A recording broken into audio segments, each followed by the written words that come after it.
বলছি আমি প্রথমবার আসলে সানডে সাসপেন্সে পেতনির চরিত্রে অভিনয় করছি। কিসের চরিত্রে? পেতনি। পেতনি। পেতনি? হ্যাঁ। ও, নাম কি? নাম? তোমার নাম কি? নাম শৈলসুতা। ও আচ্ছা, শৈলসুতা। হ্যাঁ, তো আপনি যদি একটু আমাকে আশীর্বাদ দেন আর কি, যাতে আমি একজন সাকসেসফুল পেতনি হতে পারি। খুব ভালো। মানে বুড়ি পেতনি দিয়ে হচ্ছে না, কচি পেতনি চাই। কি করবে তুমি? পেতনি হবে, তাই তো? আচ্ছা, দেখি একটু হেসে দেখাও দেখি।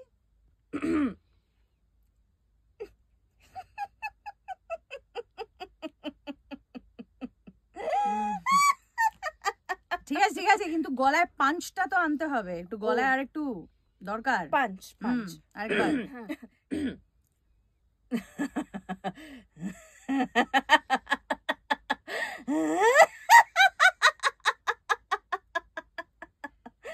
হ্যাঁ, ব্যাপার আছে, কিন্তু 50 বছর প্র্যাকটিস করলে হয়ে যাবে।